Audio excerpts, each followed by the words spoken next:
Master Teacher of the Akashic Records is an anime released in the spring of 2017. It presents an engaging story centered around our protagonist called Glenn Raiders, the teacher at the Mage Academy. This is a world of magic and scientific advancement with technology that would make me place it in an alternative late 19th century time period. Considering the military uniforms, this show slightly resembles the one from Fullmetal Alchemist, and that's not the only comparison to other titles that I'll make throughout this review. But let's start with the introduction of the main supporting characters, the two adorable lolis. This show so thoroughly used for advertisement. Rumia and 16 Fibel. We have a blonde and white-haired character with ribbons in form of a cat ears. We are off to a promising start. After little exposition regarding their status and relationship, we start to hear the rumors of a substitute teacher making his appearance that very day. Our girls are in luck as some weirdo charges them out of nowhere, forcing 16 to lift him up in the air sky high. At this point we are starting to get some comedy, as the stranger has a bizarre way of introducing himself. Well, we're obviously in the presence of the main character, so let's address his appearance for a few moments. Gotta say, in most anime of late, protagonist seems to have shapen up. We have standards now, and Glenn seems to be above average in the looks department. His behavior, on the other hand, is ballsy, rash, and rather indecent. Nice. Personality-wise, he is overconfident, sarcastic, and overall an insensitive jerk. And to 16 despite, also the new substitute teacher. First impressions are crucial and he nails it with a perfect score.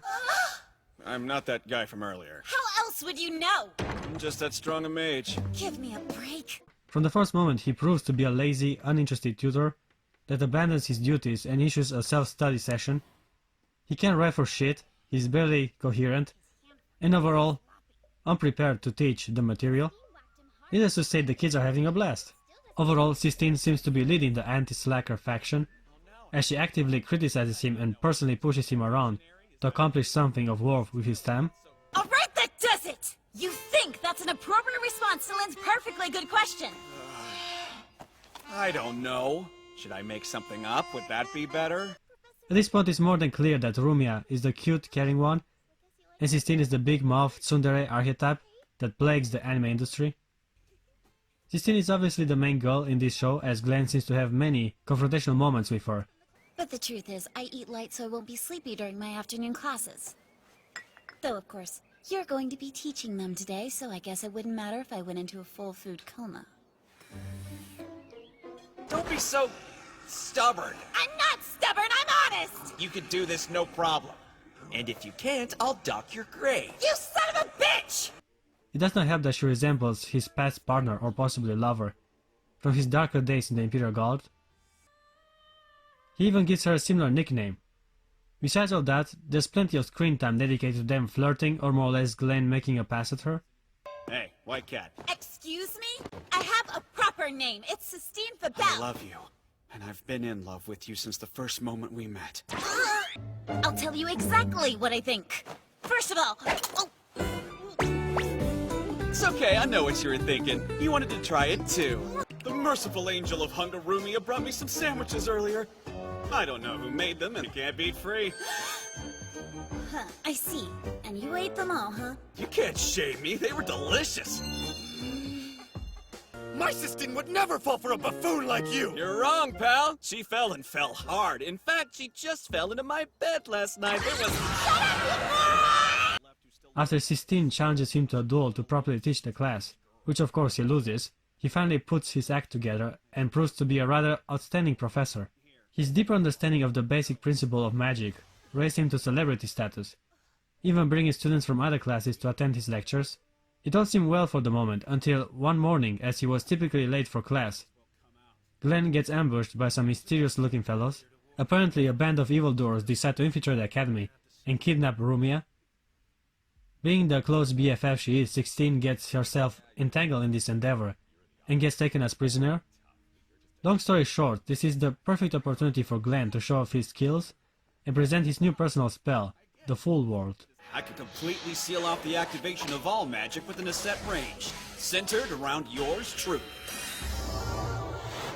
After some heavy fighting and life-threatening situation, it is revealed that Professor Hui was behind the attack.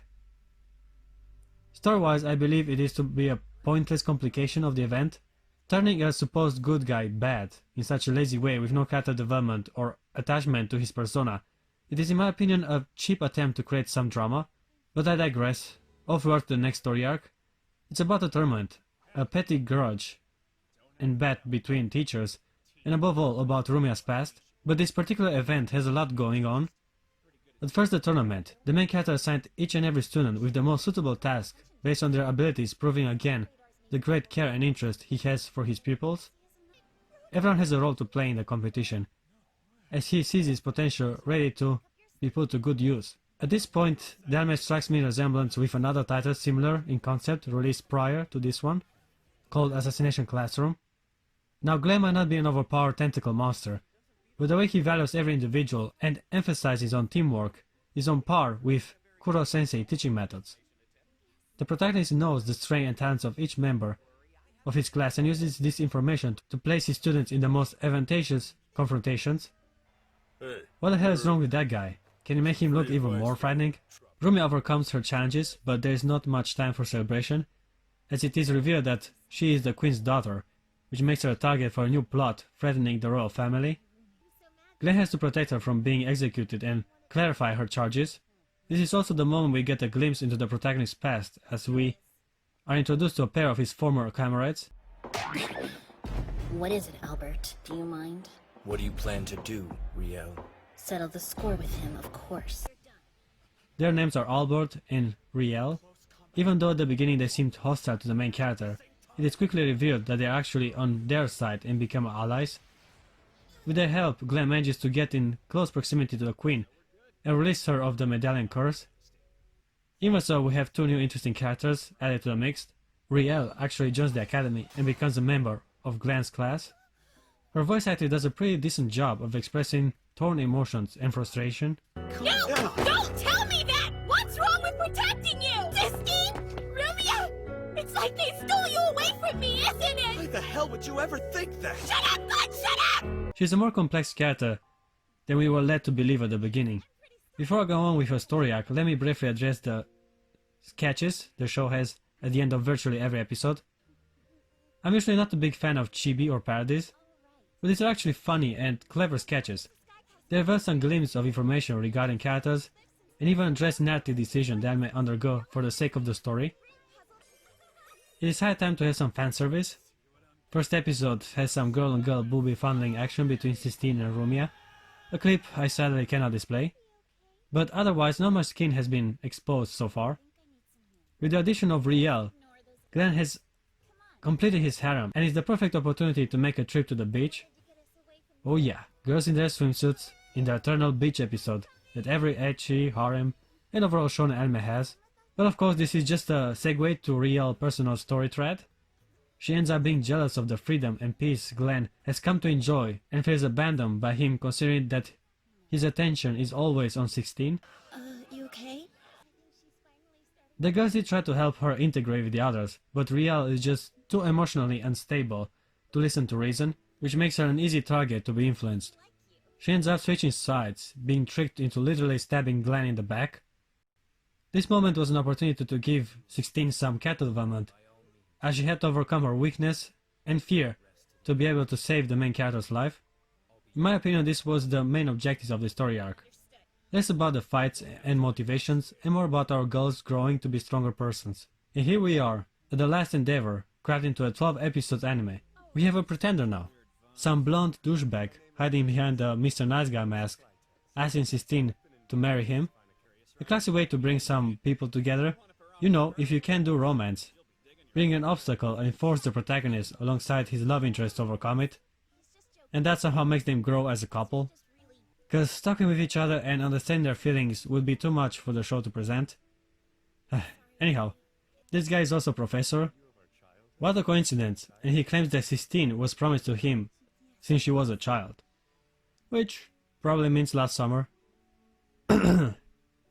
No, I would have enjoyed the rivalry more if only he was some normal dude that wanted to swing at that little kitty. But no, he has to be a stuck-up asshole that tries to bring Sistine to abandon her dreams. Why can't she like marry a rich, powerful mage and then keep on doing her research? There is life after marriage and children, people. Your Avengers don't die after procreating. Ask Goku. His journey barely starts when he's a dad. So yeah, I don't get this insistence to make Sistine abandon her wish to step in that flying castle in the sky, but this moment leads to Glenn making an heroic entrance. Maybe the situation is savageable. The blonde dude might be a douchebag, but you know, he's a love rival and... But then he hit me. He's actually some bad guy puppet trying to use Sistine for his selfish plans. Why does every character from the opposition has to be like over-the-top Mr. or Miss Bad Guy? Can they be normal people with different ideologies and agendas?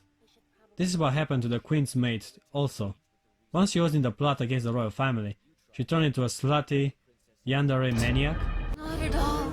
It's just, you're so much stronger and virile than I imagined. And so intense! Oh, Albert, you're driving me crazy! Anyway, this new substitute teacher proves to be more maleficent than we thought, and pressures Sistine into marrying him right away. This results in a grand objection by our protagonist as he barges in at their ceremony.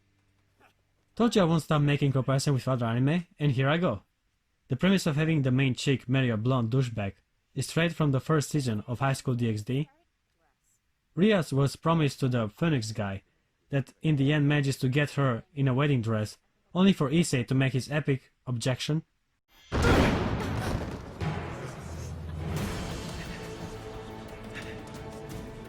Issei! Reyes!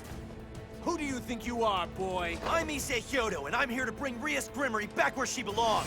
No one is gonna take anything from her that she doesn't want to give! Anyhow, the show has yet another surprise, as our incredibly comic bad guy is in fact another mischievously evil bad guy. Wow, got my mind blown. Before I complain too much, I want to point a strong positive. The protagonist is not overpowered. Sure, he always prevails, but he mostly uses his wit and relies heavily on his allies. He would have died many times without help. I think this was a good thematic decision, as he wasn't exactly the strongest mage in the Imperial Guard either. And it all shows in the final battle. He's outclassed by the enemy, and only with 16 help he manages to deliver the final blow. One other thing, the anime is called Bastard Teacher of the Akashic Records. What exactly are those Akashic Records? What are the Akashic Records? I want to know too! Alright, the Akashic Records are... I will explain. Professor! The Akashic Records are... What? Wait! Stop this thing! Okay guys, this was Bastard Teacher of the Akashic Records. Well, the show was surprisingly good at the beginning, but sadly got cramped and filled with cliché and rather unoriginal story arcs that dragged a little. Sistine, Rumia and Riel were definitely fun to watch, and Glenn was a terrific protagonist. It's just a lack of innovating events that hindered character development from achieving its potential. I give this anime a 7.8 out of 10.